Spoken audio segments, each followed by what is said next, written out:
Zeno, gagasan utamanya kita ulang lagi itu. Satu, yang sudah dijelasin nggak usah tak ulang.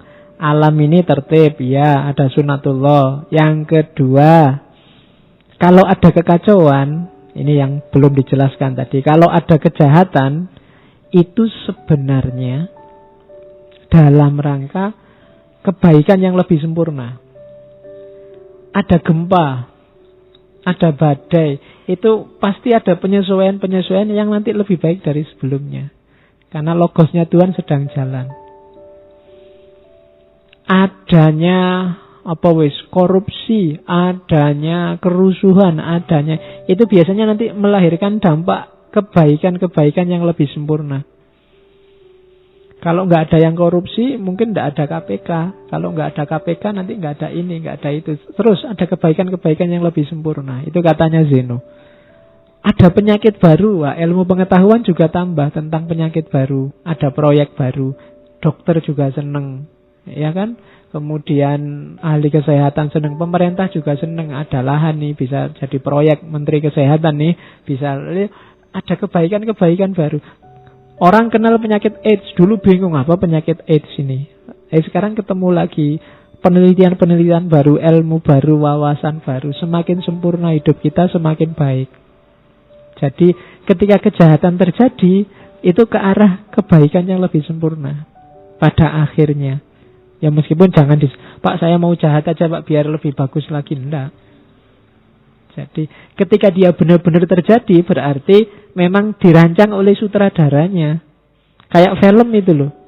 Kan enggak mungkin film dari awal sampai akhir enggak ada masalah, bangun pagi tidur lihat TV, bangun pagi tidur, enggak ada yang lebih baik. Tapi kalau ada konflik-konflik, ada kasus-kasus, orang akan semakin baik, semakin baik. Kayak kamu kan sering mengalami kasus, tapi begitu kamu ngalami, besoknya kamu semakin berkualitas hidupmu. Semakin baik, semakin baik. Habis diputus pacar, kan semakin tangguh mentalmu, semakin ahli dalam, semakin gitu loh. Manfaatnya banyak, ya kan? Jadi enggak, kalau ada chaos, ada kejahatan, itu nanti ujungnya pasti kesempurnaan yang lebih. Terus yang ketiga, ya kalau ini fatalisme tadi, segala sesuatu terjadi sudah ada garisnya. Yang keempat, manusia itu bebas. Cuma bebas bukan berarti manusia nggak ditakdirkan. Hanya saja satu-satunya makhluk yang bisa nawar itu manusia. Nawar takdirnya. Ada yang menerima takdirnya, ada yang memberontak takdirnya, katanya Zeno. Saya tidak terima Pak, masa sama Allah ditakdirkan jadi orang Indonesia. Nah, itu berontak takdirnya. Sama Allah dilahirkan jadi orang kecil. Saya kan kecil beneran. Nah, dua, memberontak sama menerima. Tidak masalah. Memberontak pun nanti kan tinggal dilihat setelah memberontak ngapain. Tidak mesti jelek. Terus seseorang dapat mencapai kebahagiaan dengan menerima bahwa apapun yang terjadi ya, bukan yang belum terjadi, adalah yang terbaik. Karena kalau yang belum terjadi kamu sebut yang terbaik, nanti kamu nggak ngapa-ngapain. Tapi yang sudah terjadi, jadi pasti yang terbaik. Kenapa yang terbaik? Ya sudah terjadi, nggak bisa diulang. Kalau kamu menganggap yang terjadi belum yang terbaik, mesti kamu terus kecewa. Kemudian mungkin takut. Kemudian mungkin gelisah. Ada hasilnya chaos lagi. Terimalah segala yang terjadi sebagai yang terbaik. Semester ini IP ku 1, sekian. Ya itu yang terbaik sudah. Alhamdulillah masih ada bobotnya 1. Harusnya 0 itu nggak pernah masuk. Nah kan itu sudah terbaik. Ya. Oke. Saya sudah umur hampir 30 ini Pak, belum dapat pasangan. Ah, itu yang terbaik. Ya. Oke, ya kamu tidak ngerti sih. Kalau kamu dapat pasangannya umur 17 dulu, kamu nggak akan nyampe sini sekarang. Nah, mungkin begitu. Jadi, ya itu yang terbaik. Pokoknya anggaplah semua yang terbaik. Itu Zeno. Terus ada lagi itu tadi Seneca. Ya, saya nggak sempat nulis ya oret-oretan. Kalau di kampus saya biasanya neng papan oret-oretan. Langsung dari bukunya. Oke. Ada beberapa konsep dari Seneca. Yang pertama, it is not that life is too short, it's that we waste it. Bukan hidup kita yang terlalu pendek, tapi kita aja yang menyia-nyiakan waktu. Nah, itu kritiknya Seneca. Kamu kan sering sambat gara-gara waktu. Waktunya tidak cukup, Pak. Saya sibuk sekali, Pak. Ini, enggak. Bukan waktunya yang pendek. Tapi kamu aja yang menggunakan waktunya nggak terlalu bagus. Waktu jangan dijadikan alasan. Itu potongan-potongan dari gagasannya Seneca. Terus, life is long enough for the very greatest of things. Waktumu itu pasti cukup untuk melakukan hal-hal luar biasa. Hal-hal paling luar biasa. Jangan khawatir. Jangan merasa bahwa ya belum waktunya, Pak, saya masih muda. Enggak. Allah sudah menyediakan fasilitas, ruang dan waktu yang cukup untuk kamu bisa melakukan hal luar biasa dalam hidupmu. Kecuali kamunya sendiri nggak mau berusaha. Pingin apa aja ada, kalau kamu mau. Oke. Coba kamu tanya, what do we pay for what we crave? Apa sih yang sudah kita korbankan, apa yang sudah kita bayarkan atas apa yang kita inginkan? Masalahnya kamu males, kamu pelit, kehilangan tenaga aja nggak mau. Kehilangan ketenangan sebentar untuk hasil yang lebih besar aja nggak mau. Mana bisa kamu melakukan greatest thing, hal yang luar biasa. Itu Seneca. Jadi tidak usah melihat, Pak, saya kan masih muda, Pak. Saya kan masih semester 1, Pak. Kakak kelas aja masih kelentang-kelentung gitu. Enggak. Waktumu cukup, ruangmu cukup, modalmu cukup. Tinggal kamu mau apa enggak, mau berkorban apa enggak. Untuk melakukan hal luar biasa. Tidak ada yang tidak mungkin. Itu katanya Seneca. Oke. Katanya Seneca lagi, no one find out what he can do except by trying. Orang tidak akan mendapatkan hasil dari apa yang dilakukannya kecuali berusaha. Kalau nggak ada usaha, ya nggak akan ada hasil, nggak akan lahir hal yang luar biasa. Dan untuk usaha harus ada prepare and practice. Siapkan diri dan latihan. Praktekkan. Menyiapkan diri itu, cari ilmunya, belajar tekniknya, susun rancangannya, terus praktekkan. Prepare and practice. Terus keep your goal, itu yang ada gambarnya itu, in view. Konsisten dengan targetmu. Syukur-syukur nanti kamu tulis di kamarmu, semester ini targetnya apa, atau minggu ini targetnya apa, dan fokus ke situ. Yang lain cemilan, makanan utamanya itu. Ya, ini logika cemilan sama makanan utama.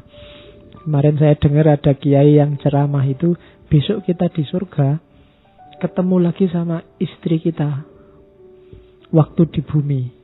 Terus kita kan mikirnya, aduh, capek-capek ke surga, ketemu itu lagi. Iya, padahal di sini sudah ngempet, nggak mau macam-macam, ketemu itu lagi. Tenang aja, katanya kiainya. Istri kita di surga itu makanan utama. Nah, nanti ada bidadari-bidadarinya, nah itu cemilannya. Ya. Jadi makanya nanti yang di dunia belum punya istri, di akhirat sakit perut karena makan cemilan terus.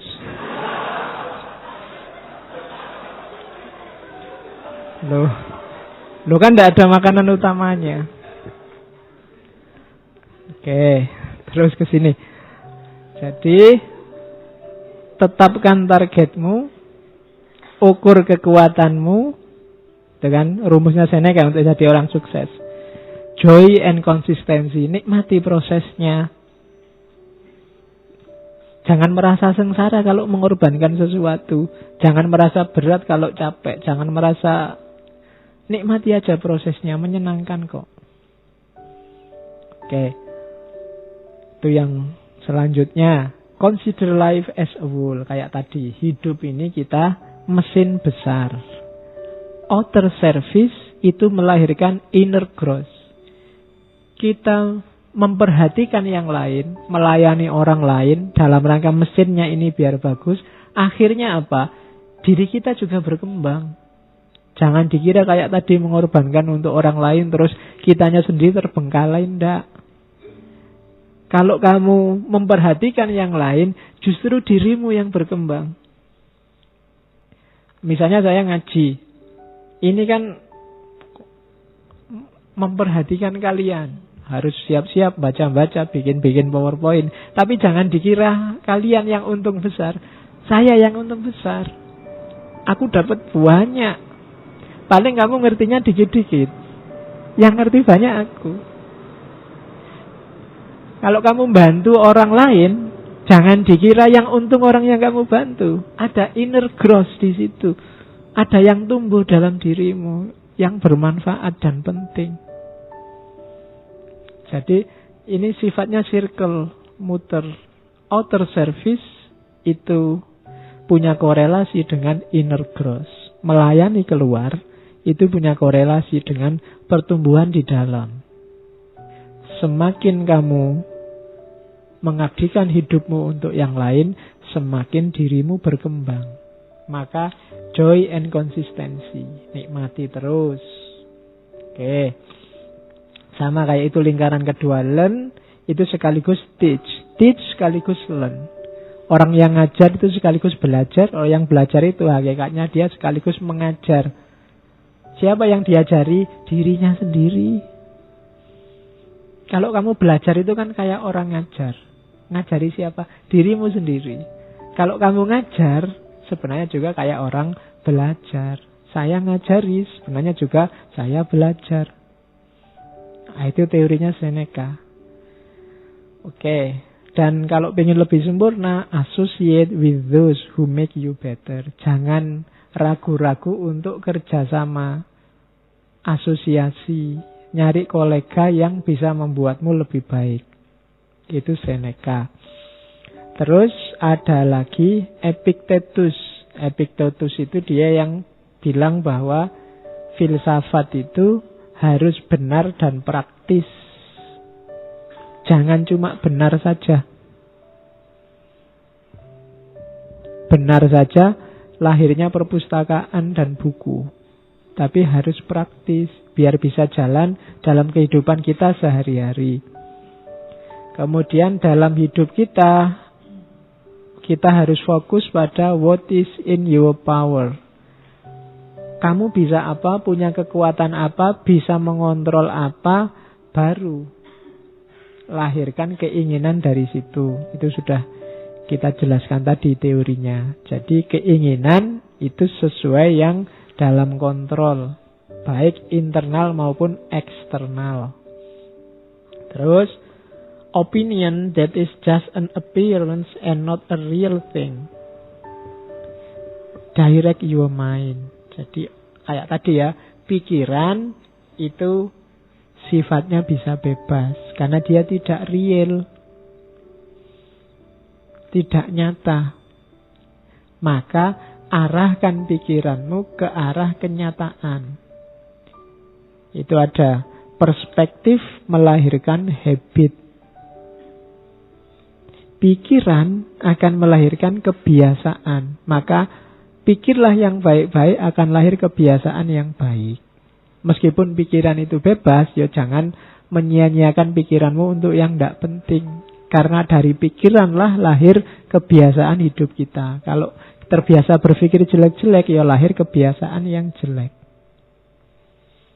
Sehingga Epictetus punya semboyan, death in unavoidable, life noble. Kematian itu tidak bisa dihindari, maka hiduplah dengan terhormat. Ya. Bukan hidup bahagia atau mati syahid. Tapi ya hiduplah dengan terhormat. Karena apa? Karena kematian itu pasti. Karena kita pasti mati, tidak hidup terus. Maka hiduplah yang nyaman, yang harmonis, yang terhormat. Itu Epictetus. Kalau Marcus Aurelius, ya beberapa potongan dari tulisannya. Misalnya, you don't need to go to the mountain. You can, whenever you choose, read it into yourself. Kamu nggak harus capek-capek naik gunung untuk memahami alam semesta. Kapanpun kamu bisa kembali ke dalam dirimu sendiri. Man arofa nafsahu, arofa robbahu. Oke. Change is necessary. Perubahan itu niscaya pasti. Tidak mungkin dunia ini nggak berubah. Pasti berubah. Desire fame yang atas itu, pingin terkenal, remember how small your place is and how quickly everything is forgotten. Ya ndak apa-apa sih kamu pingin terkenal, cuma ingatlah betapa lingkunganmu itu ndak besar, cuma kecil, dan betapa cepatnya orang itu melupakan sesuatu. Jadi kalau kamu mengejar keterkenalan, akhirnya kamu akan kecewa. Karena kenapa lingkunganmu kecil? Sak terkenalmu, ya yang kenal hanya orang sejangkau lingkunganmu. Sak terkenalnya artis Indonesia, ya terkenalnya ya ning Indonesia. Luar negeri beberapa yang kenal. Donald Trump, ya terkenal di lingkungan yang pernah tersentuh oleh Donald Trump. Orang Irian Jaya pedalaman ndak ngerti apa itu Donald Trump, jajan apa itu. Ya kan? Misalnya Donald Trump tersesat di pedalaman Afrika gitu ya, orang Afrika ndak ngerti bahwa dia orang penting, ya dianggap orang biasa kan gitu aja. Jadi kalau kamu mengandalkan keterkenalan, siap-siaplah kecewa. Ini sudah siap-siap ini. Orang kota, mahasiswa Jogja pulang kampung, ndak ada yang kenal. Nggak ada yang menghargai sama sekali. Gimana orang-orang ini? Ya karena andalanmu fame. Fame itu nggak bikin kecewa. Dan how quickly everything is forgotten. Bahkan yang kenal dirimu pun ya di titik tertentu bahkan lebih sering lupanya daripada ingatnya. Mereka punya hidup sendiri-sendiri. Emangnya terus yang mengidolakanmu 24 jam mikir dirimu? Ndak. Katanya siapa? Kamu ketemu saya ya nek pas ono aku Pak Faiz salaman cium tangan, habis itu ya mikir urusanmu sendiri. Emangnya mikir aku terus kan ndak? Ketemu artis ya pas ketemu artis itu kamu wow salaman, pulang ya mikir urusanmu lagi. Emangnya artisnya mbok pikir terus. Itulah fame. Jangan ketipu oleh fame. Apalagi cuma jempol di Facebook. Ya. Wah, yang like banyak sekali, terkenal berarti aku. Kamu bisa ketipu kalau kayak gitu. Wong ada yang like-nya itu otomatis. Pokoknya temen posting ya like itu aja. Kadang nggak ngerti isinya. Kadang bapaknya sedang sakit minta doanya dijempoli. Alhamdulillah bapakmu sakit. Oke, ya kan begitu kadang-kadang. Terus renew your spirit. Perbarui semangatmu. Obstacle are fuel if the fire is strong. Semakin kuat niat, semakin kuat halangan. Biasanya begitu. Itu teorinya Marcus Aurelius. Be careful about your mental habit. Hati-hati dengan kebiasaan mentalmu. Coretlah yang emosi, gunakan reason. Be flexible, adapt. Fleksibel lah, beradaptasi. Karena situasi lingkungan itu berubah-ubah terus. Role models, what would they think and do? Boleh kamu nyari role model. Kalau ada orang yang bijaksana. Kira-kira kalau kamu mengidolakan Nabi Muhammad, boleh. Kira-kira kalau ada kasus gini, Nabi Muhammad kayak gimana ya responnya? Dia senyum apa ngamuk, apa ngepruk-ngepruk, apa. Nah itu role model. Boleh, idolamu. Pak Yaiku kalau ada kasus gini gimana ya? Boleh. Itu shortcut untuk lebih mudah ketemu solusi.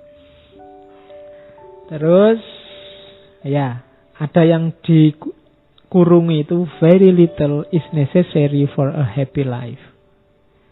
Justru kamu menemukan hidup yang bahagia dalam kemampuanmu membatasi keinginan, membatasi cita-cita, membatasi hasrat. Nyari dikit-dikit aja. Ketika nyarimu banyak, biasanya kamu akan kecewa. Semakin macam-macam dan banyak keinginanmu, semakin jauh kamu dari kebahagiaan. Itu Markus. Oke. Everything we hear is an opinion, not a fact. Everything we see is a perspective, not the truth. Ini penting menurut saya untuk kehidupan kita hari ini yang diserbu habis-habisan oleh informasi yang tidak jelas. Apapun itu isinya berita yang nyampe padamu, yang kamu dengarkan, itu sifatnya sudah opini, bukan fakta. Ada orang cerita, Pak, bla bla bla bla. Itu sudah opini orang yang cerita. Sudah bukan faktanya. Everything we see is a perspective, not the truth. Apapun yang kamu lihat, itu sudah perspektif, sudut pandang. Paling tidak sudut pandangmu. Bukan kebenaran. Kalau kamu pro itu, yang kamu lihat jadinya baik. Tapi kalau kamu anti itu, yang kamu lihat jelek. Jutaan orang demo di Jakarta. Itu yang pro demo sama yang anti demo, lihat gambar yang sama, tapi kesimpulannya beda. Maka everything we see is a perspective, not the truth. Bukan kebenarannya. Itu sudah kebenaran menurut dia yang lihat. Apa yang kamu dengar juga begitu. Itu sudah opini menurut yang ngasih tahu sehingga kamu dengarkan.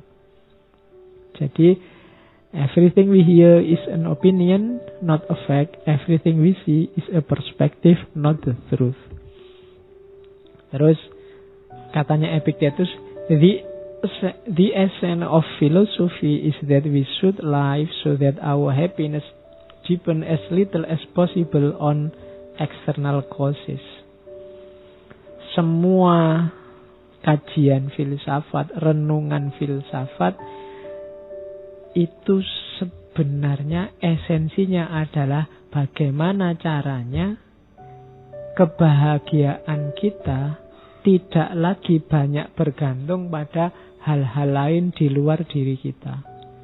Jadi katanya Epictetus, kita belajar filsafat itu intinya satu, kita merasa bahagia dengan kondisi kita, situasi kita hari ini. Tanpa harus memimpikan yang di luar jangkauan kita, sebab-sebab dari luar diri kita. Semakin dalam filsafatmu, harusnya kamu semakin bahagia dan semakin mandiri. Harusnya. Karena esensinya filsafat ada di situ. Ketidaktergantunganmu pada orang lain, pada hal-hal lain di luar dirimu. Kamu puas saja dengan kondisimu saat ini, gak menuntut apa-apa. Itu berarti ilmumu sudah dalam. Katanya Epictetus, wawasanmu sudah luas. Kamu ngerti yang esensial dalam hidupmu, yang inti. Ini sering disampaikan penceramah, makanya tak kutipkan di sini. If you hear that someone is speaking ill of you, ini Epictetus juga. Instead of trying to defend yourself, you should say, he obviously does not know me very well, since there are so many other faults he could have mentioned. Kalau kamu dengar orang ngomong jelek tentang dirimu, daripada kamu mati-matian membela diri, harusnya kamu berkata, sebenarnya dia tidak mengenalku dengan baik. Karena ada banyak hal lain yang keliru, yang jelek, yang bisa dia sebutkan. Ning daerah ngerti. Ya setiap orang kan menyembunyikan kejelekannya sendiri-sendiri. Yang diketahui orang kan cuma sedikit. Ngaku atau kamu tidak ngaku. Kalau ada orang ngomong jelek, nggak usah kamu mati-matian bela. Dia tidak ngerti aku. Kenapa nggak ngerti kamu?